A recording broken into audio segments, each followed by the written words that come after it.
انتہائی درد کے ساتھ آپ حضرات کے خدمت بیان کرتا ہوں کہ آج پھر ایک ایسا موقع آ رہا ہے کہ جس میں ہمارے معاشرے کے درمیان نفرتیں پھیلائی جا رہی ہیں، اشتہار انگیزیاں کی جا رہی ہیں، ایک دوسرے پر حملوں کی تیاریاں ہو رہی ہیں، بلکہ حملے کیے جا رہے ہیں، اور مسلمانوں کی جو وحدت ہے اس کو پارا کرنے کی کوشش ہو رہی ہے۔ دنیا میں سیاسی اختلافات کہاں نہیں ہوتے؟ سیاسی اختلافات دنیا کے ہر خطے میں ہوتے ہیں، ہر ملک میں ہوتے ہیں، ہمارے ملک میں بھی ہے، لیکن ان اختلافات کو دشمنیوں میں تبدیل کر دینا، عداوت میں تبدیل کر دینا، ایک دوسرے کے خون کا پیاسا ہو جانا، یاد رکھو یہ سیاسی اختلافات کوئی کفر اسلام کا معرکہ نہیں ہے، یہ کوئی کفر اسلام کا معرکہ نہیں ہے کہ میں مسلمان ہوں دوسرا کافر ہے، بلکہ سیاسی اختلافات ہو سکتے ہیں، رائے کا اختلاف ہو سکتا ہے، لیکن رائے کے اختلاف اور سیاسی اختلاف کو دشمنیوں میں تبدیل کر دینا اور ایسے جھوٹے الزامات ایک دوسرے پر لگانا، ایک دوسرے کو اس طرح مفہوم کرنا جیسے وہ اسلام کے دائرے سے خارج ہی ہے، وہ اسلام ہمارا مسلمان بھائی ہی نہیں ہے۔ سارا رمضان ہمارا افسوس ہے کہ اس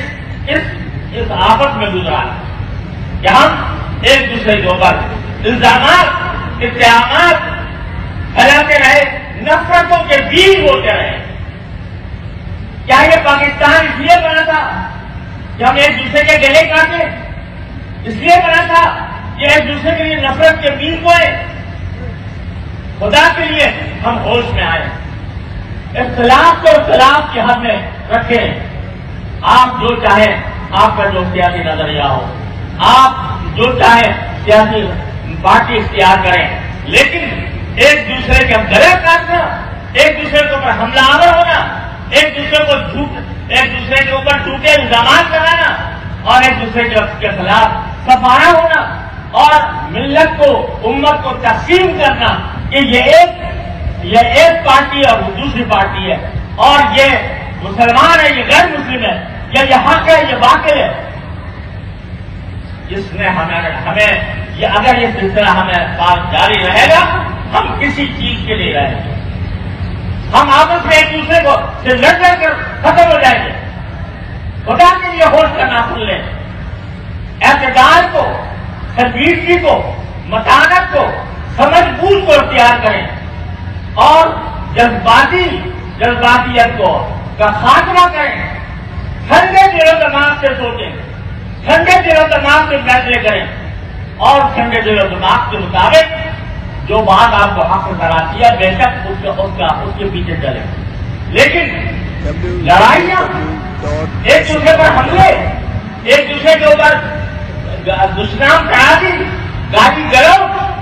یہ نہ کسی مسلمان کا سیوا ہوتا ہے نہ کسی شریف انسان کا سیوا ہوتا ہے۔ آج گالی گلوچ ہمارے معاشرے کا ایک درہ امتیاز بن گیا کہ کون کس کو کتنی بڑی گالی دیتا ہے، کون جس کو کس طریقے سے دشمن ترازی کرتا ہے، اس کی بنا پر وہ مقبول ہو رہا ہے، اس کی بنا پر وہ آگے بڑھ رہا ہے۔ اگر ہم نے اپنا یہ رویہ نہ بدلا تو پھر یاد رکھو کہ جس طرح اللہ تبارک و تعالیٰ کی رحمت سے ہمیں پاکستان عطا فرمایا، خطرہ ہے کہ کہیں ہم سے یہ رحمت چھین کر لیں، آدھا کچھ ہم گنوا دیتے اسی جذباتیت کی وجہ سے، اسی گالی گلوچ کی وجہ سے، اسی ناسمجھی کی وجہ سے آدھا ملک ہم نے گنوا دیا، اب آدھا رہ گیا ہے۔ خدا کے لیے اس کی تو عبادت کر لو، خدا کے لیے آپس میں دشمنیوں کے بیچ کو نہ دو اور آپس میں عداوتیں کو کھڑی نہ کرو، ٹھنڈے دل و دماغ سے سوچو، ٹھنڈے دل و دماغ سے فیصلے کرو۔ اللہ تبارک و تعالیٰ کا یہ حکم ہے، جو بات زبان سے نکالو